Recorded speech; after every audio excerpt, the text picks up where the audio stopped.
So this session, we actually want to take a little bit back to basics from the previous years. So I'll be giving a presentation, then I'll call my esteemed panelists up to join and discuss, and then we'd like to open up the last minutes to more audience discussion.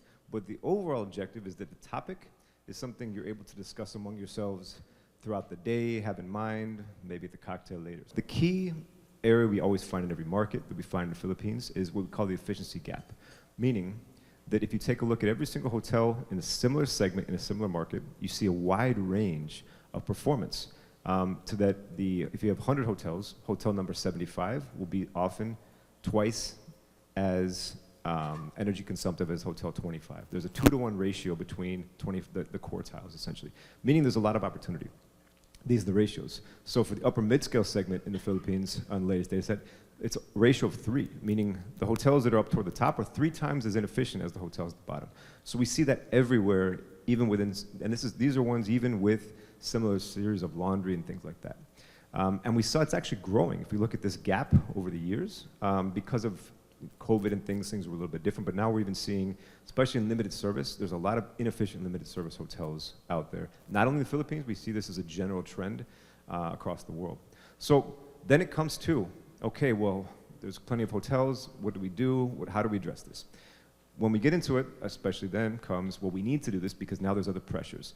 There's corporate requirements, there's investor requirements, there's regulation, there's customer requirements, a lot of demand on showing how are you going to meet your climate targets and decarbonize.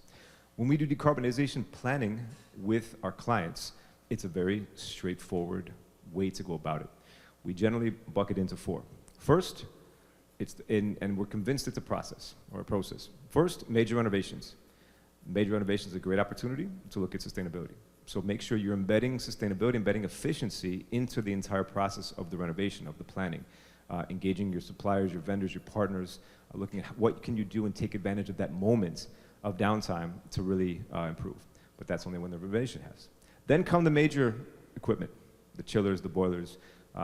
Those are going to be one of the biggest sources. So once the end of, you get an inventory of your capital equipment, what's the end of useful life? Is there a possibility to accelerate that, maybe get some funding, and plan for that accordingly and proactively?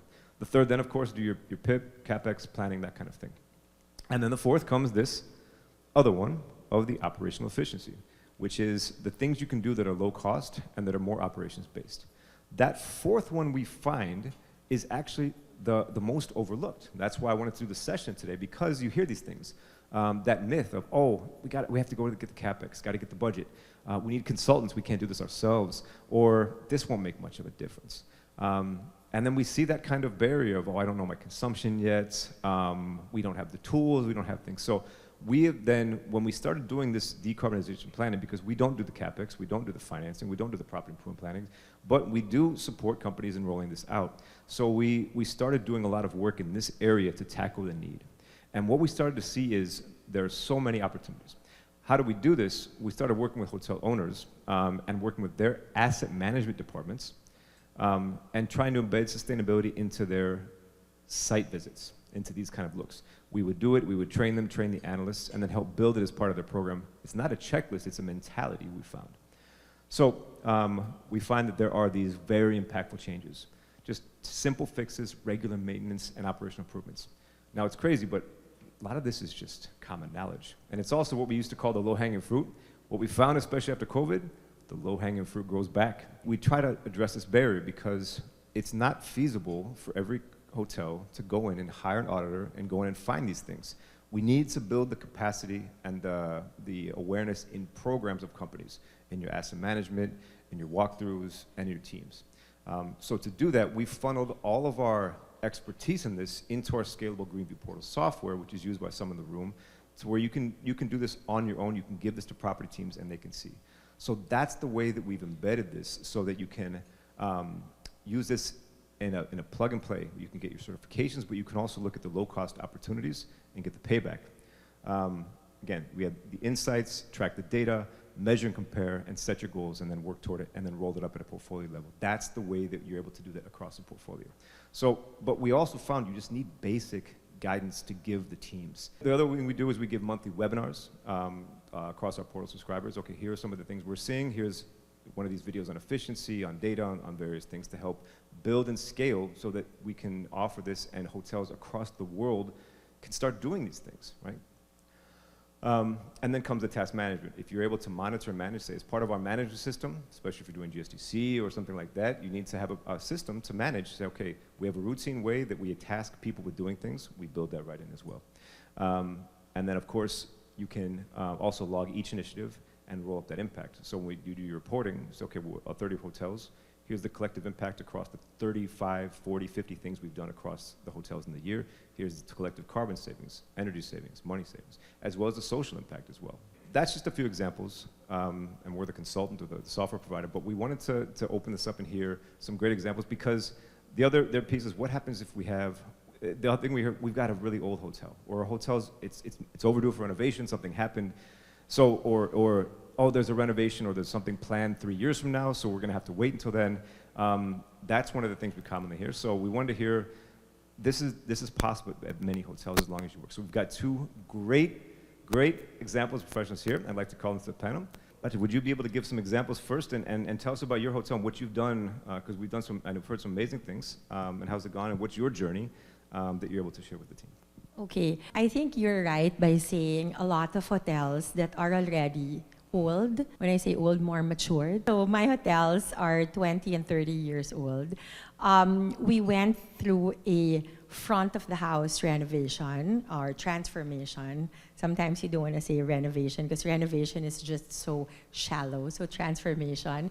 However, sometimes we forget the back of the house, you know, as I don't know if there are owners here or people that are doing the hotels. Efficiency also comes, most efficiency comes from equipment used to spruce the operations for front of the house. So what we did is not part of the renovation capital expense, but we started to change simple, all our light bulbs. Super simple. 2019, our electricity bill was up to $4+ million. For just one hotel, And what we did is we changed all the light bulbs little by little. It wasn't just automatic one go because that'll obviously show in your P&L and your expenses. So little by little. Today, we have done 100% front and back. And we save just for lights over the years of 2 years, 3.4 million pesos. So that's usage and cost. Cost, we have no control over. Why? If you are given tariffs, if you're given increase in costs, you can't tell the government, no, yes, we will do it, but consumption certainly went down. Aside from that, what we did also was the thermostat all over the hotels. And when we are not busy, these are super simple. When we are not busy, we consolidate guests in certain floors so that we can also close out other floors. Us being an older property, our vents are segregated. So that's a plus for us because not everybody can do that. We switch off, as you said. So before, they used to do all of the exhaust 24/7. And I asked them in 2023, do we have guests eating 24/7? And they said, not really. We have 4 kitchens. So we leave one for room service that runs 24 hours, and the rest, we shut off. So that actually, we have, I shared it with one of my colleagues here, but we are actually making the highest returns for owners this year with the busiest hotel since 2016. And that's not Torre, I'm talking about profit. But not only that, we're saving the environment and we're being more sustainable. If you, at a company level, would say you task the DOE or the facility manager, hey, I need you to save energy, I need you to save water. And then that DOE goes and says, yeah, we need to go and cut off 1 floor a week and change it out, or I think we should take this and... that probably doesn't happen. So that requires a lot of coordination across a lot of teams. So how did you undertake that or get it to go and coordinate accordingly to make that happen in both those cases? So for the hotels, we have a green engaged team. So we have an environmental team, so consisting of housekeeping, front office, F&B, and led by our cluster engineering chief engineer. And as we all know, what doesn't get measured doesn't get done. So that's part of their KPIs that form part of the bonuses that we give to our ExCom and HODs. So I'd like to open it up with the time remaining to the audience to ask questions or provide some examples, and I would love to pick on Ms. Galeo for an example, if you don't mind, about the Sustainability Innovation Challenge that you launched, if possible. Thank you, Eric, and thank you, Sunny, for bringing it up. It's actually one of the ways that we've thought of really capturing the ideas from the associates themselves. It's the first run last year, and we've had quite interesting submissions, and we streamlined them to, of course, the few that are highly implementable, because, mind you, when you give associates the freedom to actually create, they go wild. And sometimes, of course, coming from the different disciplines that they represent, they come up with ideas that sometimes are not highly implementable. But we're very proud of what we were able to gather. A lot of them were sustainability driven, because we did not limit it to sustainability.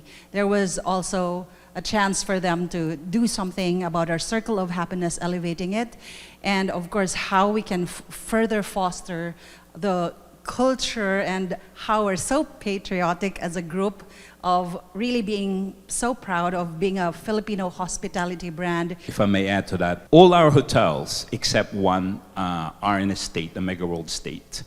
And I'm proud to say that each of the state has a sustainability initiative. So for example, in Newport, we do Cash for Trash, where every month we measure trash. And also, really, the whole idea is to really reduce or avoid those trash going into landfills. And we participate, all the locators meaning the businesses within the state. So we have 2 hotels, Savoy Hotel Manila and us, contribute to that to make sure that waste are managed effectively and efficiency. And the good thing with that is they actually award us with grocery points. So those grocery points, again, we use for CSR. So for example, we're giving out to those that are less fortunate than us. So to date, we have something like 60,000 pesos. I know that doesn't sound a great deal of amount, but I think beyond that value, ultimate value, is to be able really to contribute by simply doing what we should be doing properly in the first place. But it becomes an incentive for the employees, not because it goes into their pocket directly, but because they know they're making that contribution. One of the things that comes to mind always is, well, here's how much the hotel should be using, and let's try to reduce that. We like the benchmark. There's been a lot of studies on housing, even years back. So the one I like the most is in the mid-70s. There's a Berkeley lab study of a neighborhood in New Jersey called Two Rivers, where the houses are very similar design, very similar equipment. And so they wanted to see, why is it that the energy is ranging so much between these houses, among these houses. And so they did the study, they realized, okay, about maybe half of this is due to some of the configurations. Some have more sun, some have some other equipment, but of those, when you take that out, what's the other half? And so they studied the occupants, and they studied, some where there'd be the same tenant, some there'd be a tenant who moved, there'd be 2 different tenants in the year, and they tried to look at what are the factors, and they realized that of that other half, 70% was due to occupant behavior, and 30% was due to these kind of tweaks or inefficiencies in the same equipment from one to the other. And so they actually made an interesting point, saying, well, yes, 70% of that figure is based on what the occupant does. So we can't actually have a prediction of what the occupant is going to do. So we know there's challenges with the guests, because you can't, some guests use more than others and maybe have a profile. And so that's where hopefully we'll talk in the afternoon about communicating sustainability, but sometimes there is an engagement of the guest to get them to do something, as well as the engagement of the employees. One of the main conclusions here, we wanted to really just flesh this out, that this is something to keep top of mind, pay attention to those, and hopefully then you could help stimulate. But we've seen some great examples here of how two wonderful GMs and area managers and wonderful companies have really implemented this on how do you get this done in a company.